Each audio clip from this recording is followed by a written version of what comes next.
Bonjour à toutes et à tous. Merci d'être venus aujourd'hui pour en fait, ce qui sera la dernière journée d'Atmosphère. Atmosphère, c'est le grand événement annuel de Google Entreprises et nous sommes ravis aujourd'hui de vous accueillir pour parler de Cloud Platform. Au cours en gros d'une semaine, il y a l'équipe de Google Entreprises et l'équipe marketing en particulier qui a travaillé pour vous accueillir. Nous avons eu à peu près 1400 personnes qui se sont inscrites. Et je voudrais déjà remercier l'équipe marketing qui a travaillé avec nous sur cet événement. Je pense qu'on peut les applaudir. Merci beaucoup.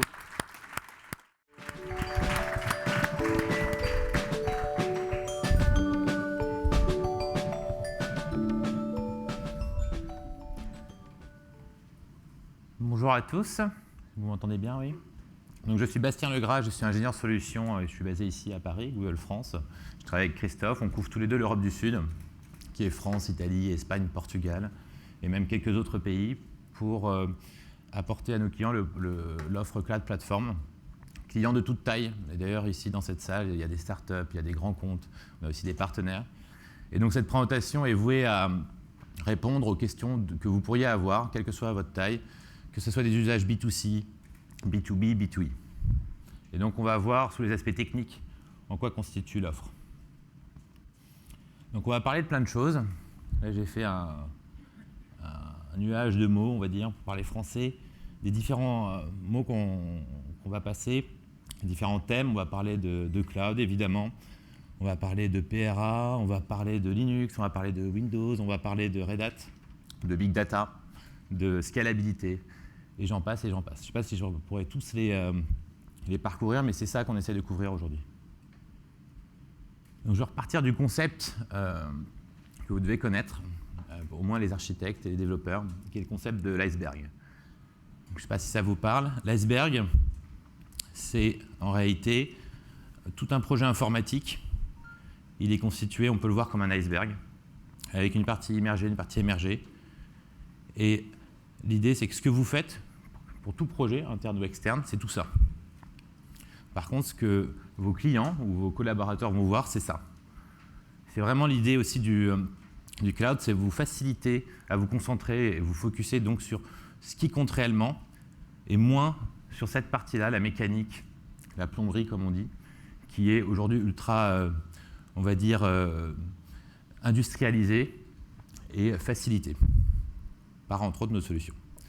Donc si on reprend cette pyramide, j'espère que vous voyez tous, qui correspond à cet iceberg et qu'on voit les différents étages, si on veut construire un projet from scratch aujourd'hui, on part de l'hébergement physique. Il nous faut un data center, donc un emplacement pour mettre un data center. Il faut du hardware, évidemment, donc acheter des machines, des disques. Il faut du software au-dessus, donc installer sa base de données, installer son operating system, le patcher, le maintenir. Il faut installer les services autour, donc par exemple le service de mail, se brancher à un CDN, etc. Et ensuite, enfin, arrive votre code, vos bibliothèques, ce qui va en fait vraiment vous différencier. Et donc au-dessus, ce que verront les customers, l'argent, etc., arrive à partir de là en fait. C'est-à-dire que si on différencie donc ces zones, il y a toute cette partie commune à toute application aujourd'hui, qu'elle soit online ou pas, ou dans un intranet si vous voulez. Cette partie qui vous différencie, et donc la partie qui est visible, donc de l'extérieur. Et donc ce qu'on essaie de vous dire, c'est qu'on peut vous aider sur toute cette partie. Plateforme as a service, et à partir de là, infrastructure as a service. On va couvrir les deux sujets. On n'a pas de religion, on fait les deux. Vous allez même voir qu'on fait plus, on fait entre les deux différents étages. On ne veut pas que ce soit un choix binaire. Ce sera sur la fin de ma présentation. Mais voilà, on peut vous aider. Cloud Platform, c'est tout ça.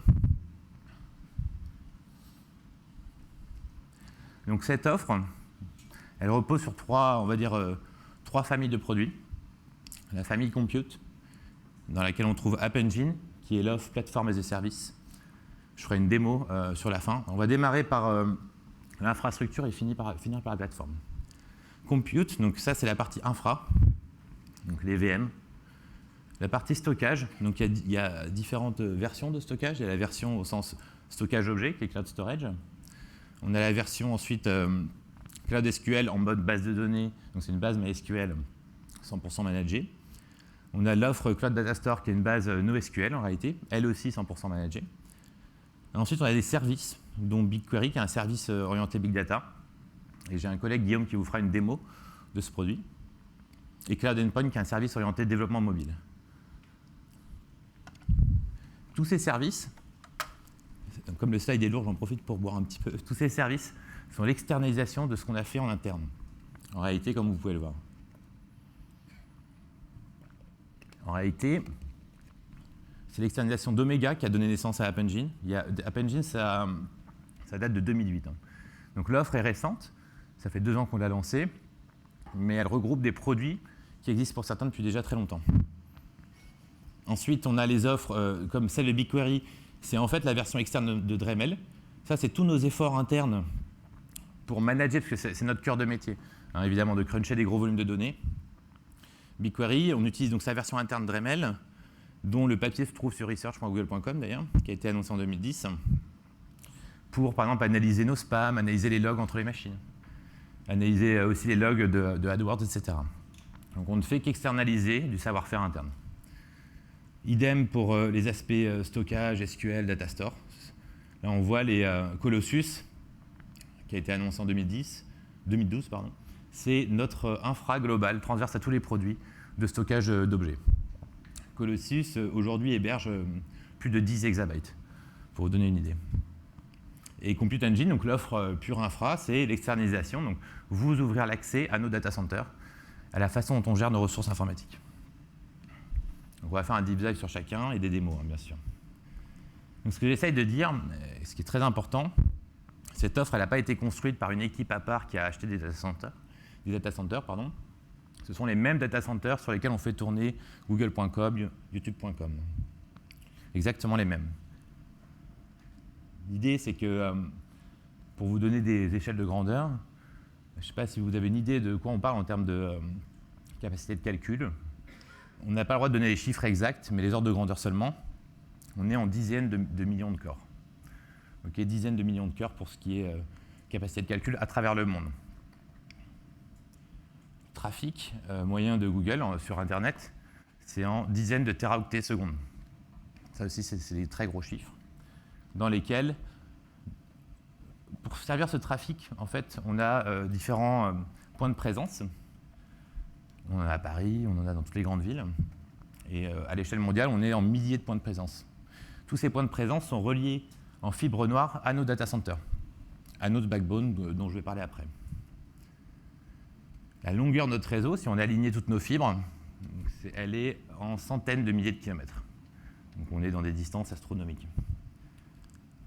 Et enfin, la capacité, j'en parlais un petit peu sur Colossus, on stocke des dizaines d'exabytes, que ce soit les données internes, les données clients, tout cumulé bien entendu. Mais voilà un peu les échelles en 15 ans à lesquelles on a dû se confronter.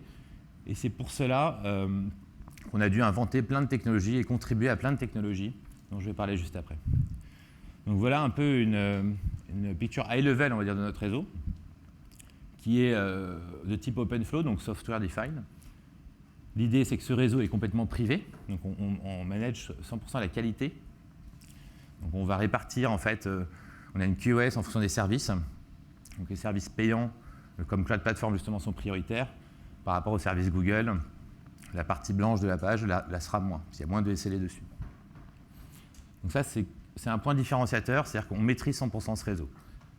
C'est l'un des plus gros réseaux au monde, et donc on maîtrise cette qualité pour transférer. Donc si vous avez une application globale qui doit servir en Asie, ou des utilisateurs en Europe ou aux US, sachez qu'on pourra la répliquer un peu partout pour assurer des latences faibles. Parce que les milliers de points de présence dont je parlais se retrouvent donc sur tous les continents, sont reliés en fibre noire dessus. En général, on compte 1000 km 10 millisecondes. C'est à peu près le temps qu'il faut pour voyager sur notre réseau. Donc, comme je disais, on a contribué à beaucoup de technologies. Typiquement, je pense que vous connaissez Hadoop. La naissance d'Hadoop est un peu grâce à nos recherches sur MapReduce et GFS. Ces deux produits, ces deux recherches ont majoritairement contribué à Hadoop, si vous voulez. Ensuite, on a Bigtable, qui est la version interne du Cloud Data Store, donc notre base NoSQL. On a Dremel, donc comme je disais, la version interne de BigQuery. Et Spanner, qui n'est pas encore externalisé, c'est une base de données à haute performance. On peut lui envoyer des dizaines de milliers d'IO, enfin de requêtes secondes.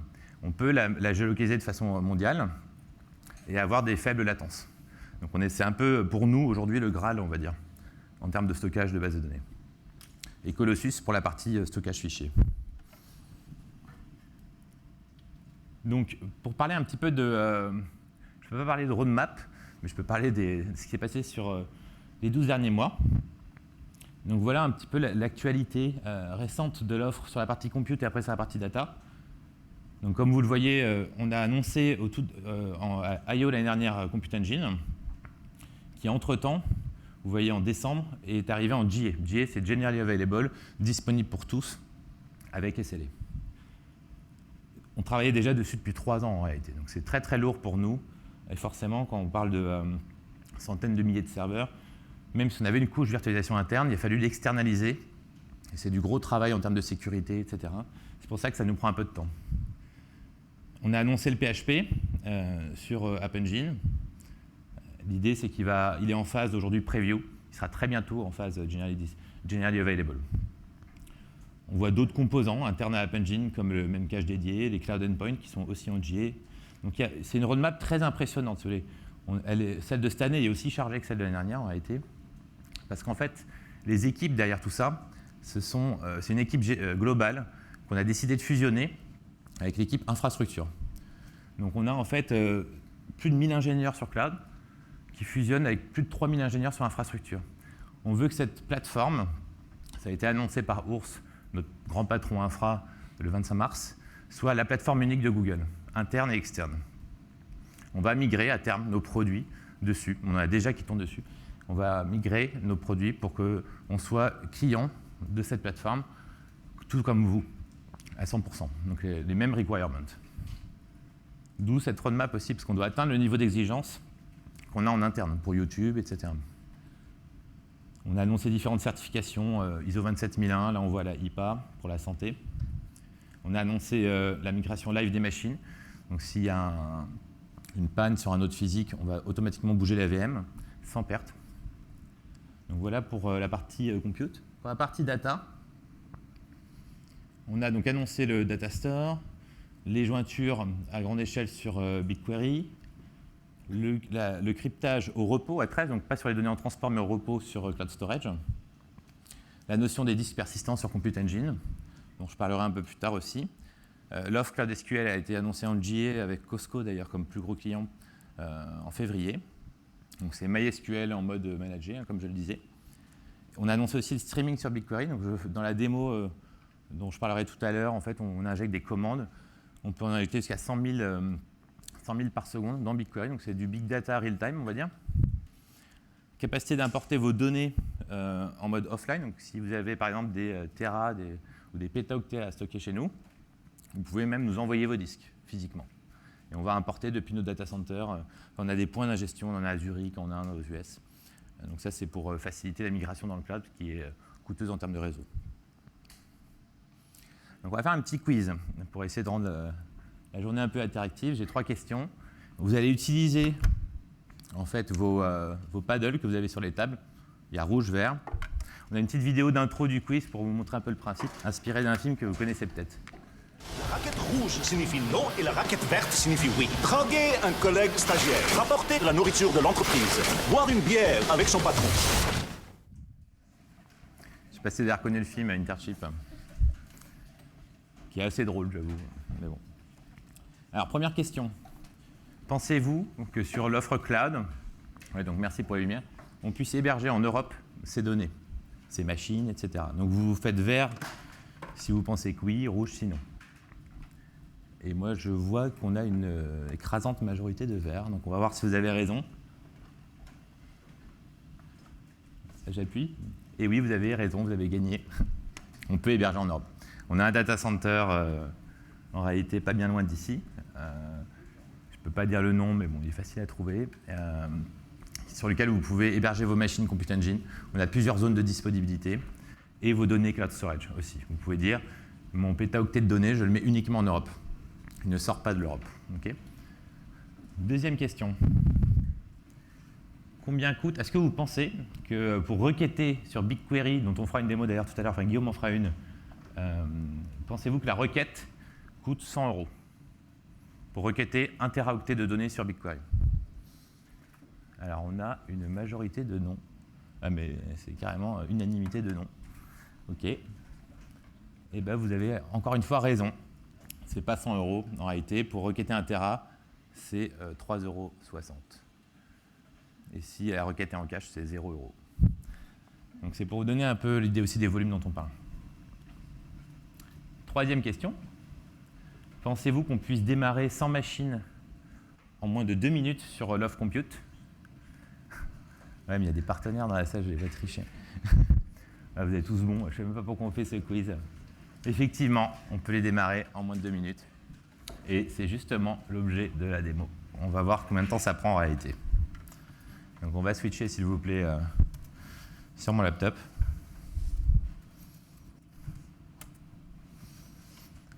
Alors, donc j'en profite pour vous montrer la console. Là, on est sur la console. Là, quand on a un compte Google, Gmail ou Apps, on peut créer des projets sur Cloud Platform. On vous expliquera comment vous pouvez le faire à la toute fin de la session. Sur chacun des projets, on peut définir des permissions. Donc, si vous êtes utilisateur, par exemple, de Google Apps, c'est comme pour les Google Docs. On peut donner des droits, différents niveaux de droits. Ça va, c'est assez lisible, ouais. Différents niveaux de droits. On peut donner les droits Owner, Edit ou View à des utilisateurs internes ou externes à l'entreprise. Après, ça dépend si l'administrateur donne ces droits-là. Donc là, j'ai des comptes Google. Et de façon instantanée, ça partage le projet. Donc ça rend accessible le projet aux développeurs en question. Et donc là, c'est un projet de démo commun sur lequel on a, en fait, je vais vous montrer un petit peu le projet. On voit quelques écrans, quelques dashboards qui montrent l'utilisation de ce projet. On voit aussi toutes les API qu'on a activées et toutes celles qu'on n'a pas encore activées. Donc il y en a beaucoup, beaucoup, beaucoup. Toutes les API sont centralisées ici. On ne va pas les faire une par une. Ensuite, donc dans les produits qu'on a activés, donc Compute Engine, qui est l'objet de la démo, c'est la partie infrastructure, on voit toutes les machines qui sont up. Pour chacune, on peut voir où elles se situent. Donc celles-là sont aux US, typiquement, sur la zone B, sur la zone A. Combien de disques sont attachés aux machines? Sur quel réseau elles se situent? On peut créer des sous-réseaux pour isoler en fait, les différents réseaux. Quelle est l'IP externe de la machine? Et on peut se connecter à la machine. On a un outil en mode command line. On peut aussi lister tous les disques se trouvant sur le projet, que ce soit des disques de boot ou des disques de data. L'idée, c'est qu'on isole vraiment le concept de disque et de machine. On démarre une machine sur un disque, on arrête la machine. La machine est facturée à la minute, donc du coup, on arrête la machine quand on n'a plus besoin. Et le disque reste là, c'est le persistent disk. Plus le disque est gros, plus il est performant en termes de I/O. On peut monter jusqu'à 10 000 I/O en écriture. On peut faire toutes ces captures de machines. Vous pouvez faire vos snapshots, vos backups de machines. Donc en fait, c'est des backups de disques. On peut enregistrer aussi des templates. Donc nous, on vous fournit des images standards, type Debian, CentOS, etc. Vous pouvez enregistrer votre propre Linux, votre noyau, etc. On vous donne la procédure en ligne. On voit les différents réseaux, avec les différentes IP aussi, qui sont ici. On peut, sur chacun des réseaux, définir les règles de sécurité, firewall, etc. Qu'est-ce qu'on laisse passer, qu'est-ce qu'on laisse pas passer. On voit aussi la partie load balancing. Donc on peut créer, donc ça c'était l'un des lancements qui date de quelques mois. On fait du load balancing pendant son niveau 3. Vous pouvez créer des pools, en fait, sur lesquels vous allez load balancer sur une zone donnée avec tel IP extérieur, tel port, sur un target pool qui lui correspond à N machines. Donc là, on voit 3 machines en l'occurrence. C'est un peu l'idée. On gère des métadonnées, on a les différentes zones qui sont là, les différentes opérations, les différents quotas. On a une notion de quota par défaut qu'on peut augmenter automatiquement, par zone, etc. Donc là, c'est la console Compute. Et ce qu'on va faire, c'est qu'on va créer justement, comme on le proposait dans le quiz, à travers une petite application App Engine, que je vais agrandir, on va créer 100 VM sur ce projet. Donc en gris, c'est des VM qui n'existent pas. En bleu, elles vont arriver en provisioning. En orange, c'est qu'elles sont en train de booter. Et en vert, c'est qu'elles sont bootées accessibles. Okay. Donc en espérant que ça marche bien. Je vais essayer de montrer les deux écrans. Ouais, ça va aller trop vite. Je ne vais pas montrer les deux écrans. Donc vous voyez, on a déjà compteur contre les machines up and ready. Donc on a déjà 17, 43, ça va bientôt être fini, 44, 66. Le quiz c'était en 2 minutes, hein. J'aurais pu dire 1 minute. Toujours le vilain petit canard. Bon, 99 en 40 secondes. Voilà, 50 secondes, 100 VM. Et là, elles sont toutes up and ready. Et donc, si je vais dans la console et que je la recharge éventuellement, on va avoir en fait des machines qui s'appellent Quick Start. Le JavaScript est un peu plus lourd parce que du coup, il y a 100 lignes de plus. Voilà. Voilà, vous voyez, on a Quick Start de 0 en fait à 99. Elles sont toutes là. Donc si j'en prends une au pif, par exemple, Quick Start 29, donc c'est des machines de base. Vous voyez, elles ont une IP interne, on peut leur associer une IP externe, etc., etc. Je peux lui donner une IP éphémère, par exemple. Donc on lui associe une IP. Parce que là, elles ne sont pas joignables par défaut, on n'a pas voulu épuiser nos stocks d'IP. Donc là, elle a une IP externe, cette fameuse Quick Start 29. Et donc si je veux aller dessus, pour montrer que ce n'est pas complètement fake, la démo, je vais copier, je colle dans un terminal. Ouais, j'aime bien Daft Punk. Je colle dans un terminal que je vais grossir. Et donc là, GC Utile, c'est l'outil command line qui vous permet de manipuler. Donc tout ce que j'ai fait dans la console web, vous pouvez le faire aussi avec cet outil. Bastien @ QuickStart. Vous voyez, là, je suis sur la machine. J'ai rien eu à faire, j'ai même pas eu à mettre de login, mot de passe. Tout ça, c'est géré, en fait, parce que la première fois qu'on met GC Utile, on a une authentification haute. C'est-à-dire qu'on est envoyé sur le navigateur, on recolle une clé, et du coup, ça autorise GC Utile à travailler en tant que moi, Bastien de Google. Donc si je fais... donc c'était des machines à un CPU. Donc, voilà, on voit le CPU, c'est un Xeon Intel, tel qu'il est exprimé, on va dire, dans notre hyperviseur. Et donc voilà, notre machine, elle est vraiment là. C'était la 29, j'ai prise au pif. Vous voyez. Donc, je ressors de la machine. Hop. Et on va déprovisionner maintenant. C'est pas beaucoup plus long, normalement. On a travaillé beaucoup sur ces aspects-là, en fait, parce que comme on veut que ce cloud soit dynamique, rapide, on veut que vous puissiez allumer et éteindre vos clusters de VM, que ce soit pour faire du dev test, pour faire des clusters Hadoop. On veut qu'il y ait une certaine agilité. On pense que c'est une façon pour nous de nous différencier. Parce qu'on a tellement travaillé ces sujets-là depuis 15 ans que ce serait dommage de ne pas vous en faire profiter. C'est un peu l'idée. C'est l'une de nos forces, en fait, si vous voulez, c'est cette rapidité à lancer, éteindre des machines, et donc offrir des nouveaux use cases. C'est vraiment ça l'idée.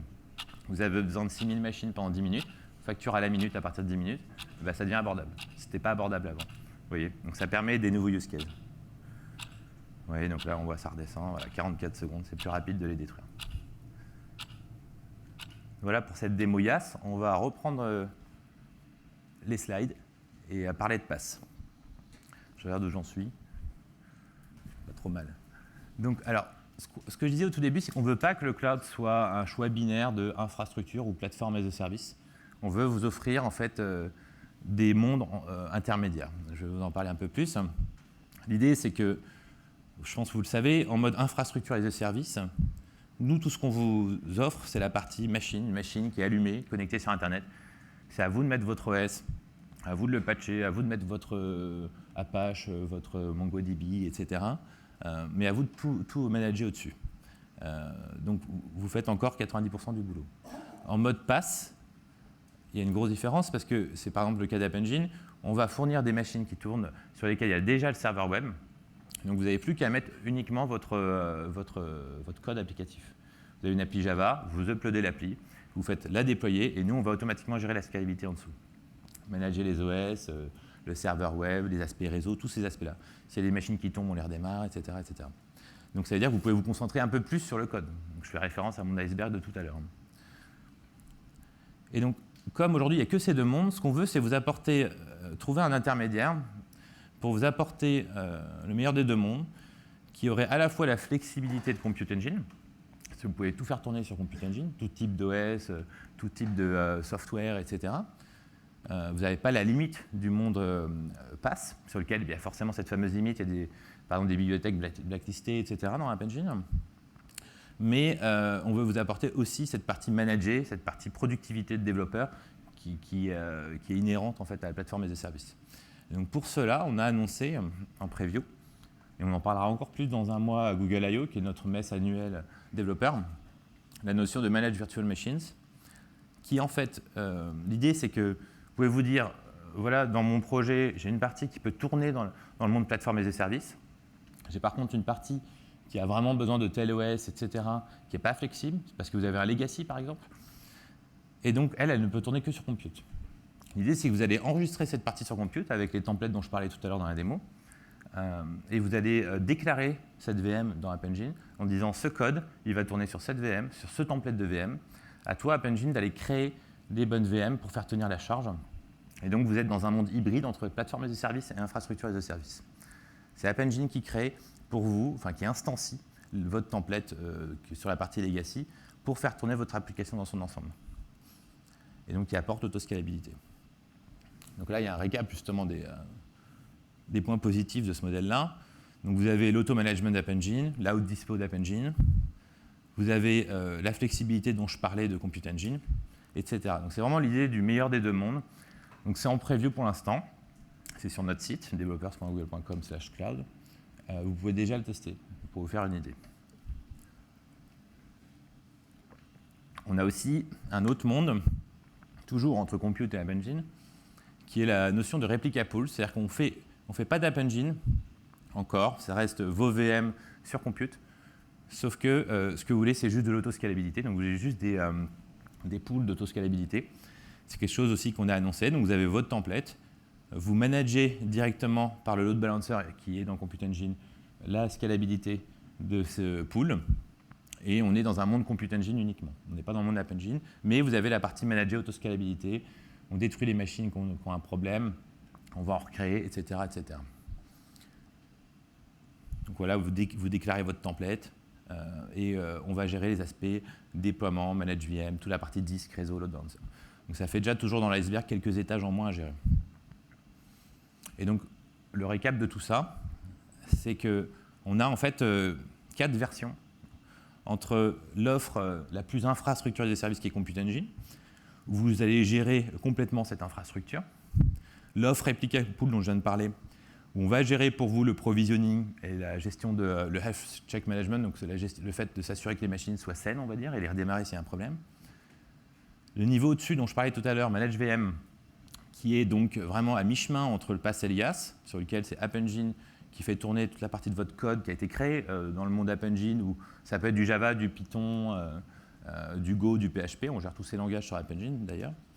Mais pour la partie qui ne tourne pas parce qu'elle est legacy, parce qu'il y a besoin d'un software précis, elle tourne sur Compute Engine. Donc les 3 du bas répondent à tous vos use cases aujourd'hui, honnêtement.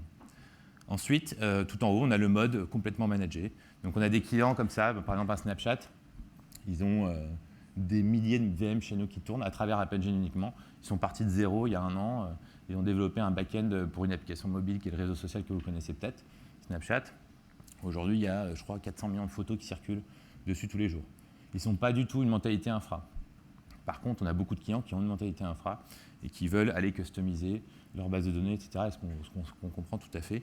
Et d'ailleurs, après moi, il y aura Alexandre Desacus qui vous montrera tout ce qu'il a fait sur la partie compute. Il y a un autre sujet encore, par rapport à ces 4 sujets, qui est très à la mode en ce moment, c'est la notion de container. Je ne sais pas si vous connaissez. Donc là, on est au-dessus de la VM, on est en dessous du runtime. Ce qu'on veut, c'est une approche complètement différente. Ce qu'on veut, c'est dire, je vais faire tourner, je vais packager mes services dans des containers. Donc avec tous les bienfaits des containers, donc l'isolation, le fait que vous avez une mentalité plutôt en mode qualité de service, en disant, vous allez le voir, c'est plutôt en mode déclaratif et non impératif. Et nous, en fait, à Google, on fait ça depuis très longtemps.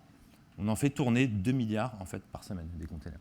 Donc un container, c'est un service, une instance d'une technologie qui va répondre à un besoin donné. Et ça, c'est une grande mode. Et donc, on a travaillé beaucoup sur ces sujets. On va en parler encore beaucoup à I.O. dans 1 mois exactement.